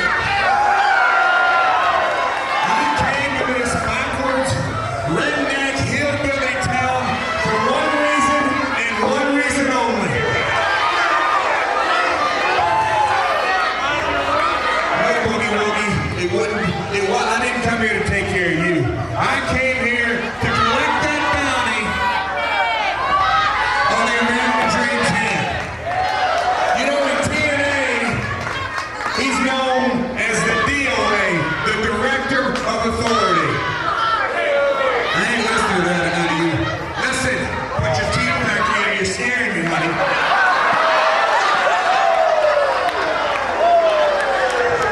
But here in CCW, DOA stands for one thing, and that is dead on arrival. So Dream, get out of here because this is your last match. This is the match for the NWA World Heavyweight Championship.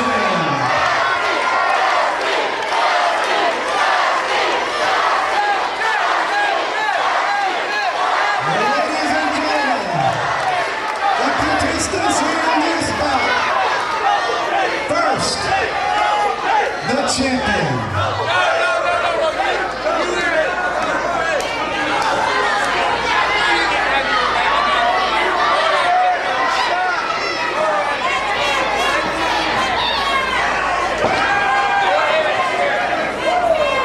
Ladies and gentlemen, he is the current possessor of the greatest heavyweight championship in the professional wrestling business today. He is at 232 pounds from Nashville, Tennessee, Double J, Jeff Jarrett.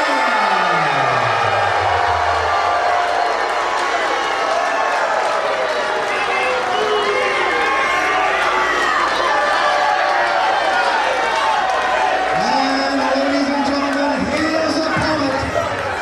Here's a former three-time NWA World Heavyweight Champion. He is known the world over as the American Dream at 275 pounds from Austin, Texas.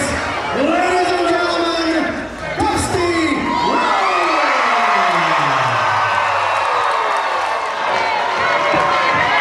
This one right here is for all the marbles, the richest prize in the game. And ladies and gentlemen, the man calling the action in this championship bout, he is the boy from New York City, the Boogie Woogie Man, Jimmy Bauer.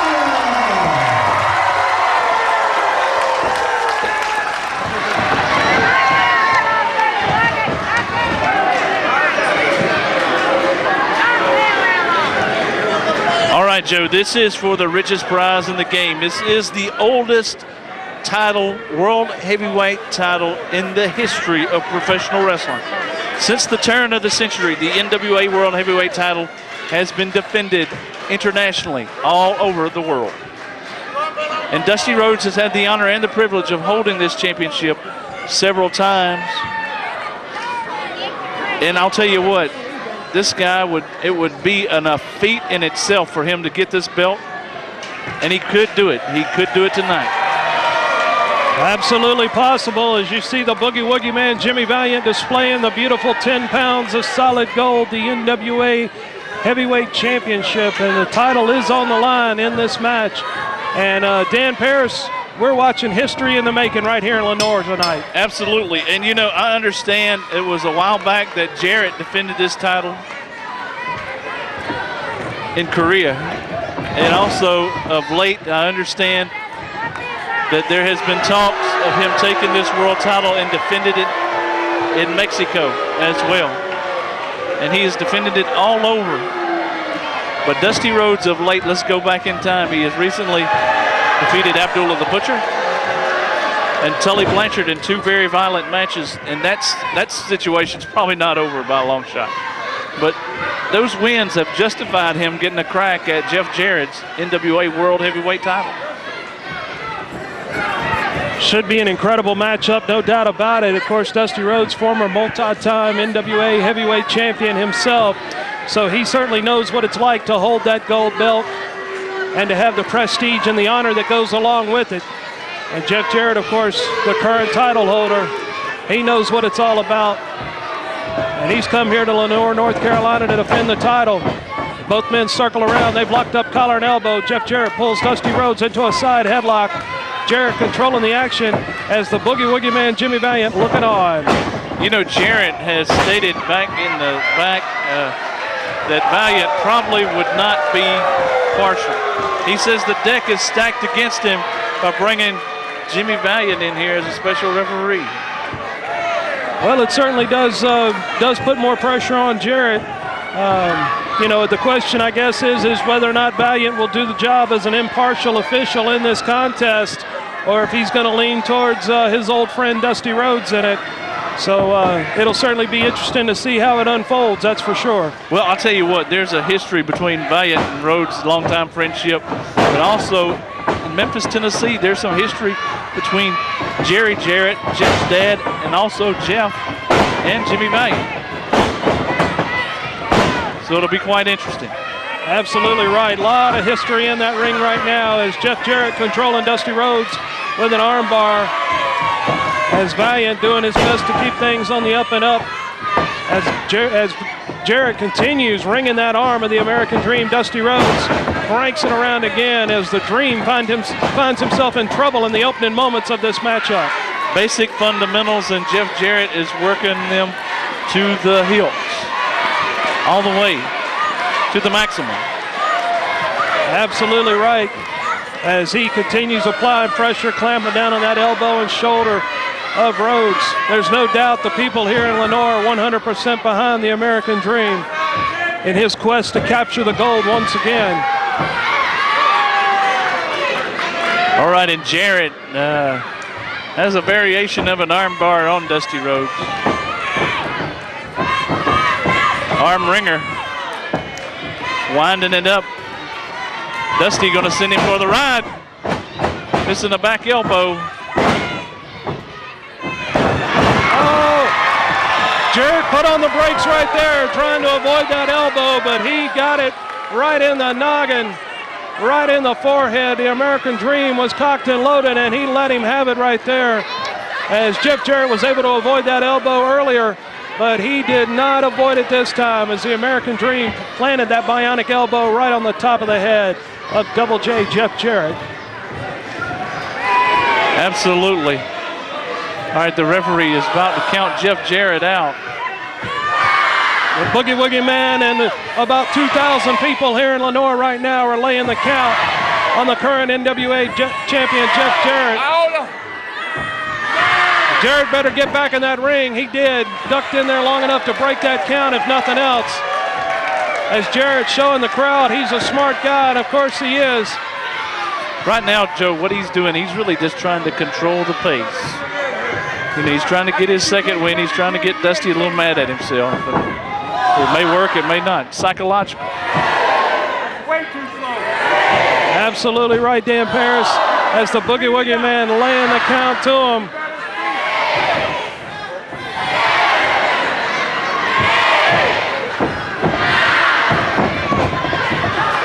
And Jarrett once again breaking that count. Now Dusty Rhodes heading to the floor.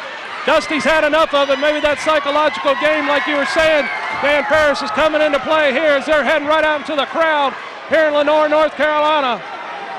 I tell you what, they went all the way on the other side of the Mulberry Recreation Center. I believe I saw Jeff Jarrett go head first into a table right there. It's hard to see from our broadcast position as the fight is spilled over towards the lobby area of the building. I think, Joe, right at this point, they are in the lobby. We can't even see where they're at this point in time.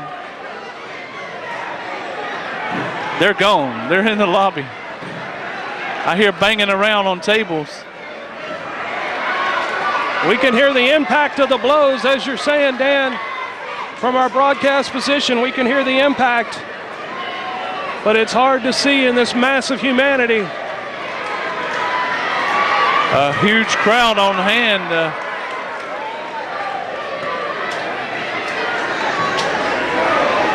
They've worked their way over to the left side of the building from the broadcast position and are somewhat bringing the match back towards the ring area. As I can see Jeff Jarrett now in Rhodes back into the ringside area. Jarrett's heading for the ring. Rhodes grabs him. Oh, and Jarrett caught him right there. Looked like caught him with a thumb to the eye as Jimmy Valiant admonishing him. They're fighting all over this building here. Jarrett hits the ring post.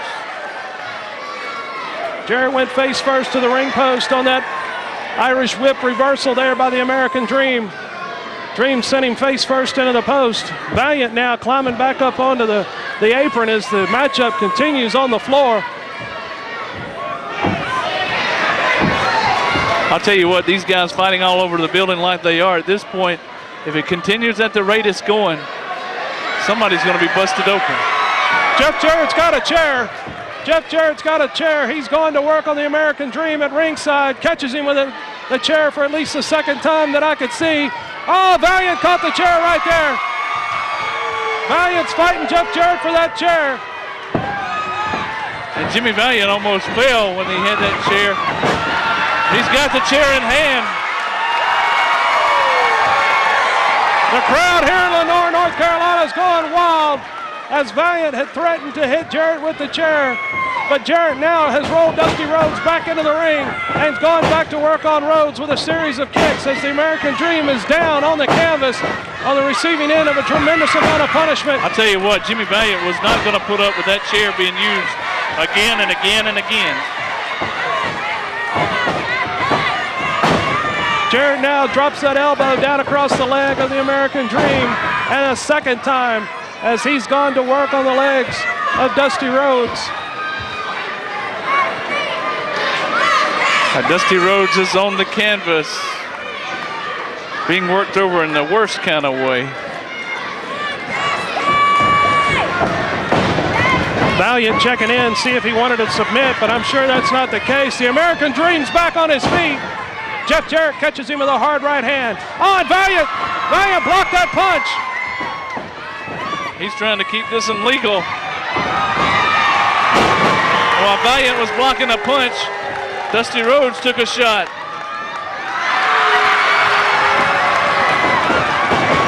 And now Dusty Rhodes opening up on Jeff Jarrett. He's catching him with a series of shots. The flip, flop, and flop. He got him right there. The current NWA champion finds himself down on the canvas now. Terry Funk has made his way down to ringside. Oh my, Terry Funk just threw a chair in the ring. Terry Funk is holding his book. Dusty Rhodes just clobbered Terry Funk. Valiant punching Jarrett. Jarrett and Valiant going at it. Dusty Rhodes rocking Jarrett. Terry Funk's making his way back to his feet. He's up coming through the ring right now. And he caught Dusty Rhodes right there in the back of the head. With a book, with his book. But Terry Funk's gonna be a bestseller for sure.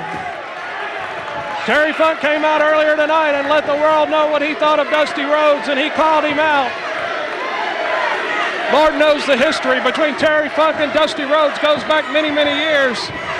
So you're seeing some animosity coming to a head right here.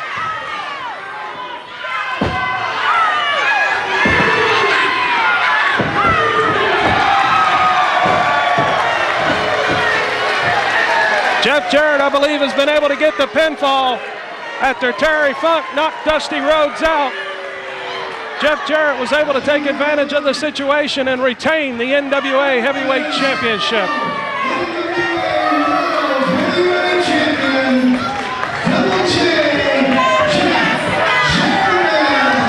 Jeff Jarrett with an assistance from Terry Funk to get the win. Absolutely incredible. That was everything we thought it would be. And Jimmy Valiant did indeed get very heavily involved in the outcome of the contest. Terry Funk now taking it to the ring announcer. He's beating up Ralph Harkey. He's got Ralph, he's dragged him into the ring, and God only knows what Terry Funk's gonna do to him at this point. Poor old Ralph is getting beat up.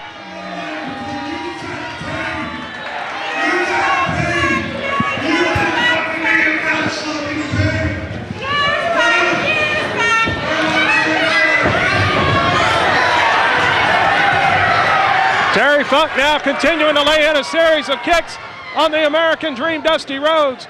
Terry Funk continuing his assault on Dusty, not only verbally but physically, as they're trying to get Dusty out of the ring, and Terry is continuing to go after him. Oh, even as the referees are trying to help the American Dream out of the area, Terry Funk continues his assault. Terry Funk did not like some of the things that Dusty Rhodes had to say about him in his book. Oh, Terry just took out one of the referees right there. He's got him down on the ground. Terry Funk is going. Oh, they're right underway.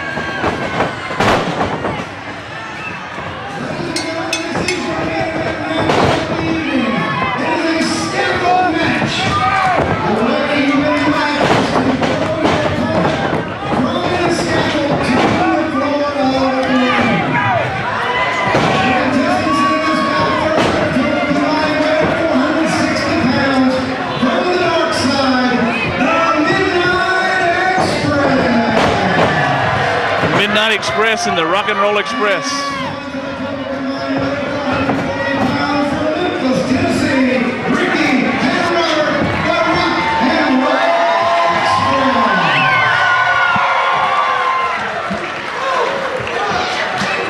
The introductions are completed, but the fight is already well underway as Robert Gibson and Bobby Eaton are up on the top rope on the far side. Dennis Condrey making his way back into the ring, and Ricky Morton, I believe, still suffering from that shot to the ring post as Bobby Eaton has made his way onto the scaffold, Dan Paris. That's right. This is a scaffold match, and this is a very, very dangerous match.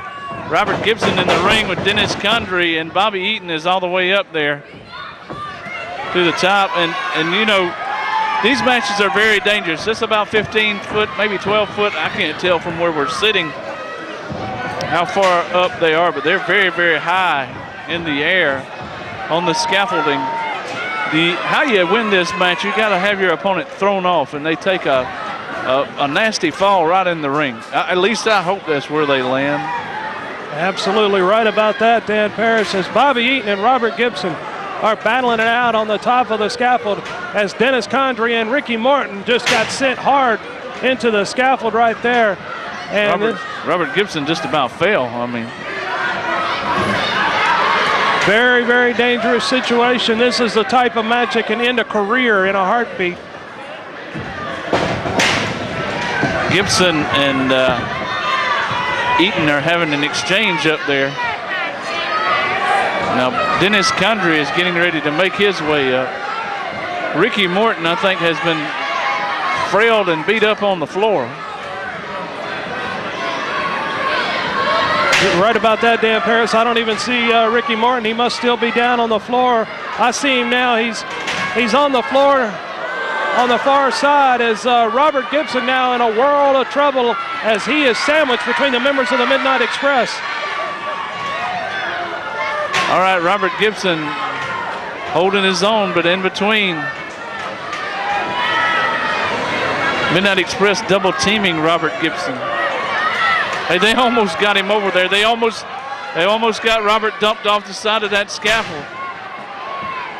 And if he falls, that's going to end it. He's definitely in a lot of trouble as Bobby Eaton and Dennis Condrey are both working him over. Ricky Martin now catching his second win. Ricky Martin now making his way over. Ricky Morton's bleeding too, I think. Martin now joins the crowd, all 4 men up on the scaffold. Breaking it up, all 4 men up there, way up high. High in the air on the very high metal scaffold.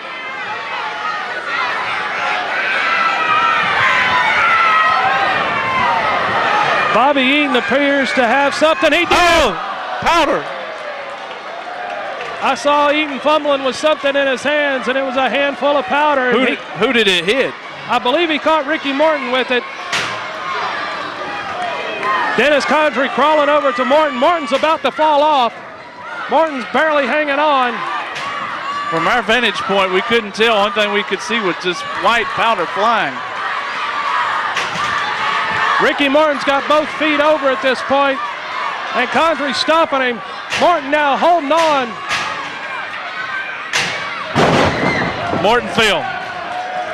That'll do it. Referee Mark Foley's called for the bell.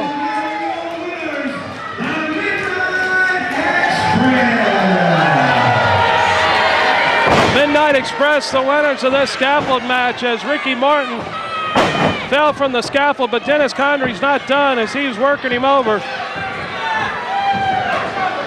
Condrey now has gone out to the floor. He's got a steel chair. Condrey's going to come in after Ricky Morton with his chair. He's going after his leg, Dan. He's got his leg pinned down. Oh, referee Mark Foley just got knocked out. Condrey hitting him with the chair.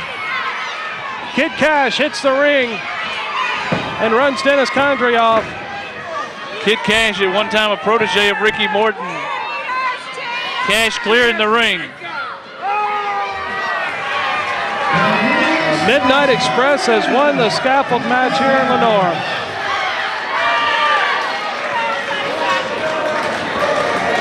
I wonder how bad Ricky Morton's injured. He took a heck of a drop, a heck of a fall. But then the chair did a number on him as well.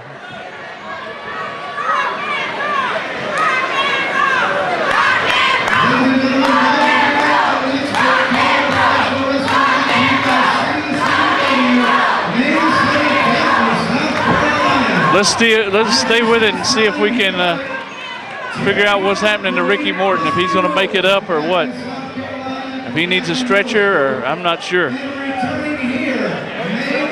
He took a tremendous fall and he was lacerated even before he was able to get up onto the scaffold. But Kid Cash and Robert Gibson are with him. Ricky Morton's not really getting up. I'm a little concerned. He looks like, Joey looks like he's out on he's barely conscious, I would say. Kid Cash now trying to help Morton out of the ring as the crowd here gathering up around the ring. People are, concerned for his welfare. But Morton now appears to be somewhat on his feet as they're heading for the locker room.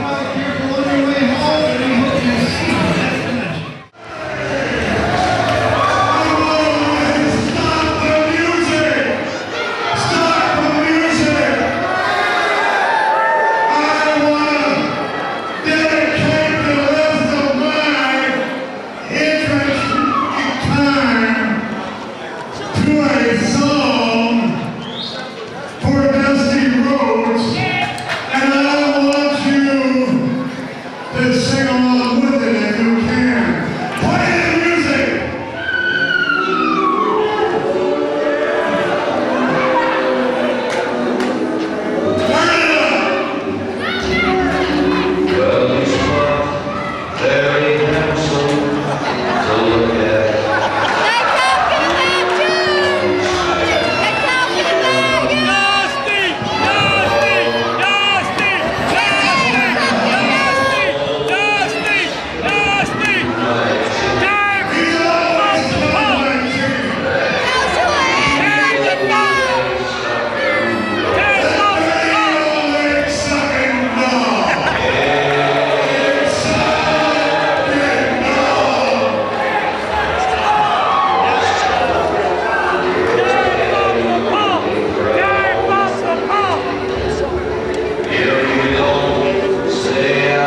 introductions underway. Terry Funk has gone nuts. Definitely. Ralph Harkey last month in Lenore, North Carolina, got the daylights beat out of him. Tonight he took a chair shot.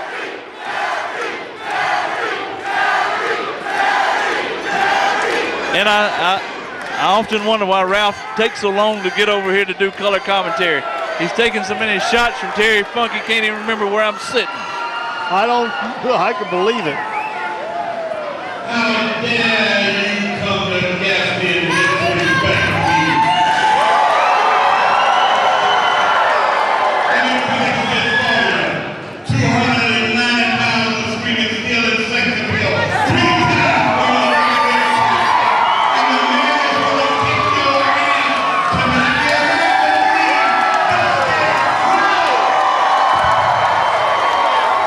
Dusty Rhodes give himself a ring introduction.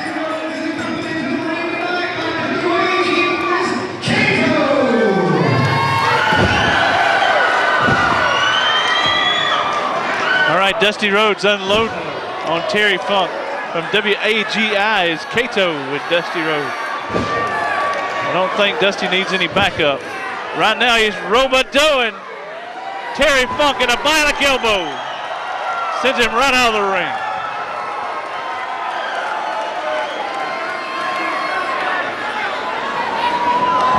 Did they ever clarify whether this was a bunkhouse match? This is a bunkhouse match. Falls count anywhere in the building, Bill White. I'm just trying to figure out exactly what's going on. And Bill, give us a little history on the bunkhouse match. I mean, you know, the bunkhouse match goes back a long, long way. I can remember Nelson Royal as one of the very first ones to introduce the bunkhouse match here to the Carolinas. And about what time was this? I'd say mid to late 60s. Okay. And basically it's the way the old Cowboys used to settle scores in a street fight type of manner. Well, you had barroom brawls, but that was not what this was set up for. This was set up for the ranch hands to settle their differences and to really get settled out. And Terry Funk having words with a cowboy at ringside. No, that's a redneck at ringside. There's a difference. Oh, there you go again. Well, anyway, Dusty Rhodes. A cowboy wouldn't be carrying around a chicken. Well, it's not real. But anyway. Real or not, he still wouldn't be carrying around a chicken. Dusty Rhodes came outside and did a number. Hey, they're going at it outside the ring. Yes, they are. Dusty just used a chair on Terry. I think he threw it at him. These guys are going at it big time. Terry Funk taking a shot.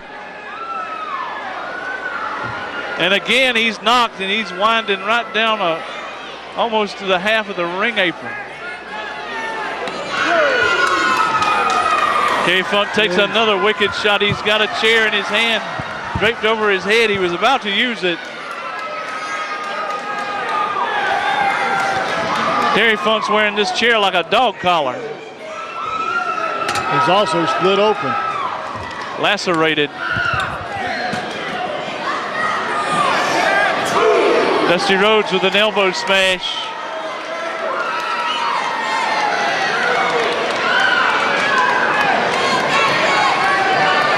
These two rough gladiators of old are fighting their way down here almost to where we're at. They're trying. This goes to say that these going for the count. I don't think he got him there, Bill. Well, the referee went down for it. I saw him.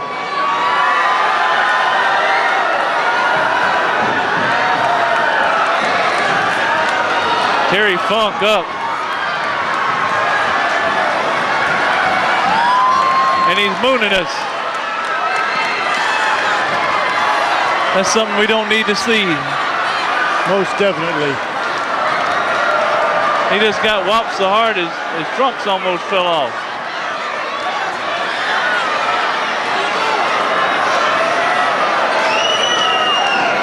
Dusty's thinking about sticking his hand up there, and that's not a good thing.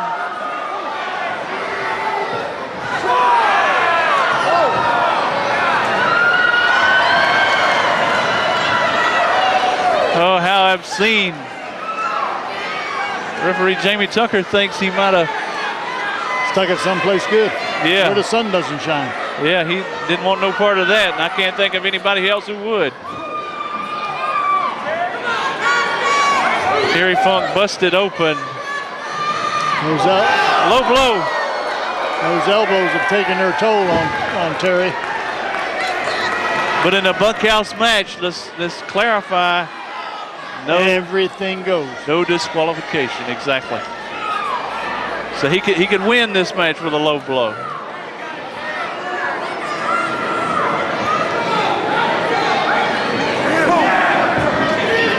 Terry Funk and Dusty Rhodes exchanging blows on the hardwood floor. Dusty Rhodes really being worked over. And it's a chair shot onto Dusty Rhodes. And another one, he just throwed it twice. Dusty's taking some bad shots. Terry Funk fighting with him on the outside. They're going all the way around the ring. And knowing Terry Funk, he's liable to take him out the front door. He's got the rope, the retaining rope from the fans that strangled Dusty Rhodes. He's choking him. Now he kicked Dusty and it could have been low. Dusty's stumbling and Jamie Tucker trying to get out of the way. Hey, he's got a branding iron. He's got the double cross branding iron. He's been known to use it. Straight from the double cross ranch, and Dusty Rhodes firing back and firing back again. They're going to come down the aisle. I think both open. Dusty Rhodes is lacerated as well. Busted open. Going to use the wall. Toward a door. And the door won't open.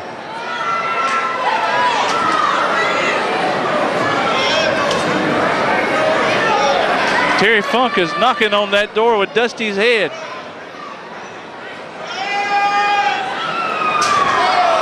But Terry Funk went through the door. He went right through the door and spilt onto the floor and fell out.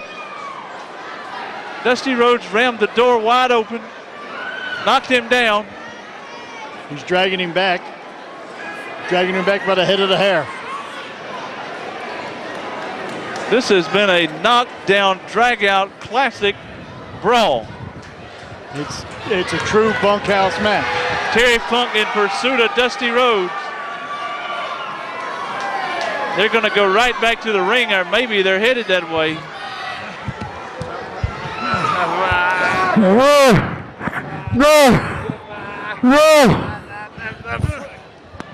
You hear Terry Funk screaming way down here. Somebody's suffering.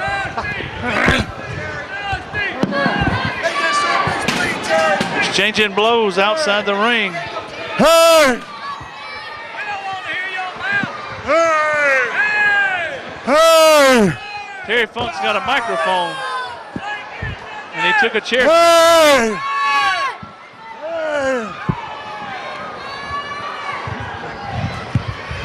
He's got a mic, and evidently it must have been a spare microphone Ralph Harkey had.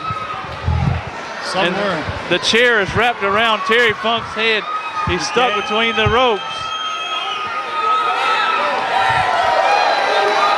He is stuck, he's hung. This is no place to be.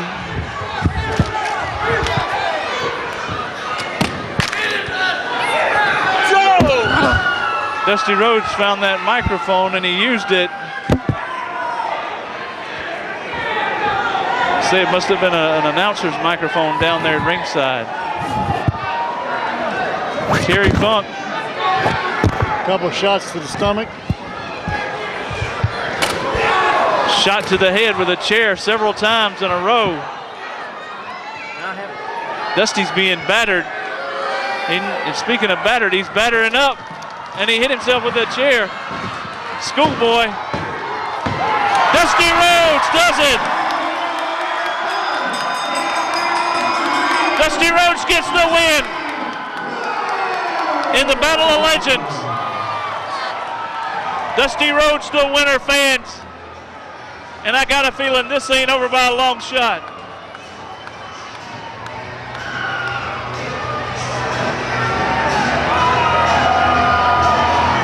Terry Funk nails referee Jamie Tucker.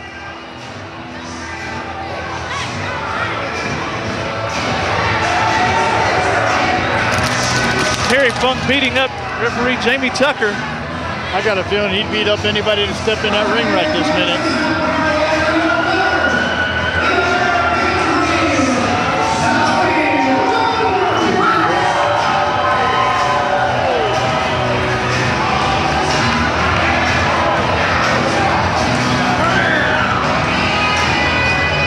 What a wild encounter, and I'll tell you what, for Bill White, we're going to wrap it up for Carolina Championship Wrestling. We'll see you next time. Stan Paris saying so long for now.